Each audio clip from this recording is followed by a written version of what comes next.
Struggling with data gathering. Now, this is a huge thing because a lot of data that you should be looking at, you're not because you associate this data with shame or with guilt. What do I mean by that? Your grant denials. You are a grant writer. You are going to get grant denials.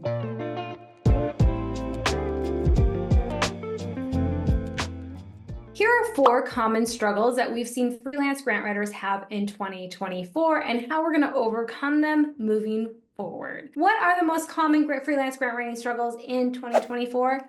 Service offerings, pricing, confidence, and data gathering. Let's go ahead and break down each one of these and give you some solutions. Number 1, struggle with service offerings. If you are still struggling with service offerings, it means that you do not have a process.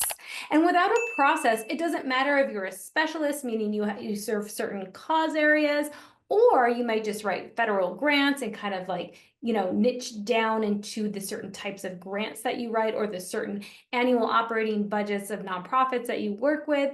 It really doesn't matter if you don't have a process. Even if you know your niche offer, you may still be struggling with your service offer because you do not have a process. On the other hand, if you're a generalist, you might think that, oh, that's going to be harder to have a service offer, but that's not true either because you just need a process. Now, a generalist freelance grant writer is one who works with many different types of nonprofits, different sizes of annual operating budgets, different cause areas, and maybe even goes beyond just grant writing, maybe does some board training, that sort of thing as well. You can be either one of these, but if you do not have processes for your service offerings, then you're always going to get stuck. So understanding what your process is essential. And that's why a lot of you are struggling because you're not overcoming that. So let's go ahead and say, what does a process look like? It could be talking to your client and saying, okay, in month 1, you come on, we do onboarding. Here's an onboarding checklist, answer these questions, all of the things that are done. We're also going to start writing a master grant application. You already have the SOP on how you do that, etc. Moving into month 2, you may do some grant prospecting research and start to write grants through month 2 all the way to month 12, and you have a retainer.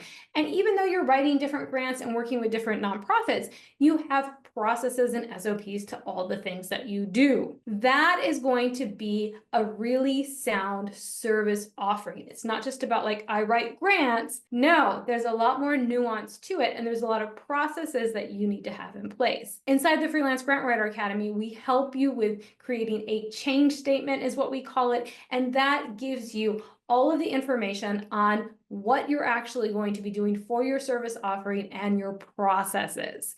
That leads us to number 2. What are freelance grant writers struggling with in 2024? Pricing. And this one is historic. It's always the one kind of there. But why we went with service offerings first is that you're always going to struggle with your pricing. So once you fix that, automatically you're going to have an easier time with your pricing. So pricing is difficult for services in general because with products, we can look at expenses, we can look at overhead, we can look at manufacturing, we can look at a lot of these really tangible costs. But with services like freelance grant writing, a lot of your costs and expenses are very intangible, or they're very deflated and low. So does that mean you need to have low prices? No, you're also a specialist. You're an expert. You bring in very specific technical writing and grant strategy. So how we go ahead and inform you to value your prices is with actually value-based pricing. So bringing in your experience, your education, any certifications, investments, the time that you spend actually staying on the edge of what's going on in grant funding and watching videos like this, those all have a cost associated with it that should be embedded inside your pricing.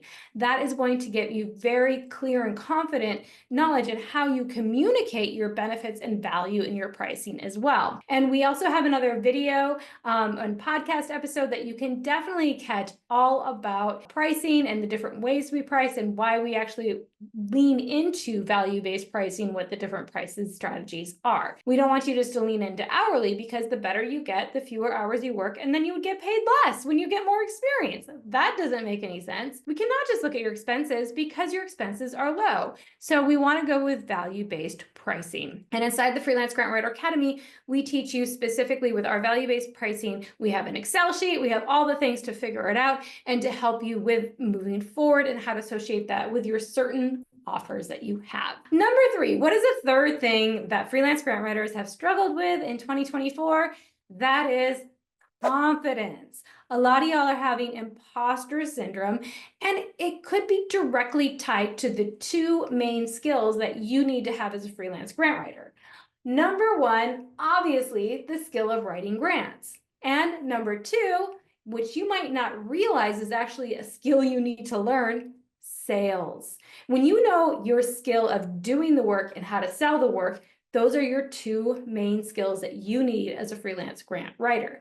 By being more embedded in grant training so you get more confident in the work that you're actually doing, and then by getting more training in how to sell your services, that's going to bring about confidence. Because remember, you're going to figure out your service offer, you're going to figure out your pricing. That right there is also going to help you with your confidence, but you need to be confident in how you do the work and how you represent your work. Inside the Freelance Grant Writer Academy, we have our master grant template. We're also doing live grant training where you also get unlimited grant reviews so you can constantly improve your grant writing. No matter if you're an aspiring grant writer or a seasoned grant writer, you're always learning and getting better and knowing more about the nuances of grant writing as it sort of evolves. And then with sales, we have our ethical nonprofit sales system where you actually ask and vet people before they even book a sales call with you, so you have the right information and you set the expectations from the beginning. Number 4, struggling with data gathering. Now, this is a huge thing because a lot of data that you should be looking at, you're not because you associate this data with shame or with guilt. What do I mean by that?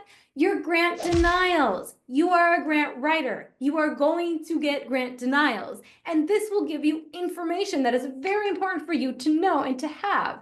But a lot of you, and I know this because this used to be me, we kind of settle into, oh my gosh, I got denied. I feel bad. Now my client's kind of looking at me. Why do they even hire me? Now I'm feeling all these feelings. And instead of just like using it for data gathering, you start involving your feelings in it. So we really want to neutralize this, knowing you're going to get grant denials, letting your clients know they're going to get grant denials. But then we can look at this information. Now, if you had 3 grants that were denied, and you could say, well, were they all first-year applications?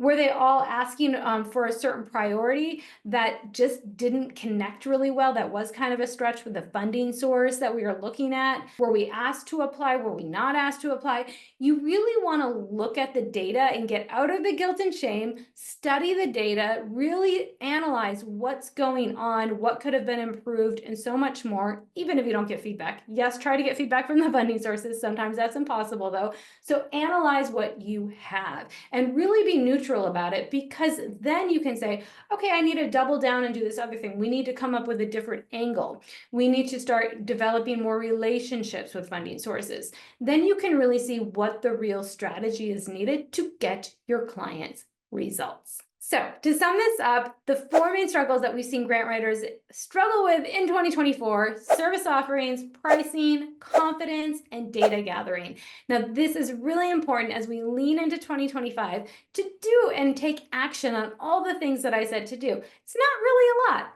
Clean up your service offerings with a change statement. Really lean into your pricing and look at what that looks like, right? Increase your skills in grant writing and sales. And then, of course, analyze the data that you actually have instead of like spinning out about it. So move forward all those tactics so you can have more impact on the nonprofits that you serve and increase your grant writing skills and increase your revenue. I'm Holly Rustick with Grant Writing and Funding. I hope you enjoyed this video.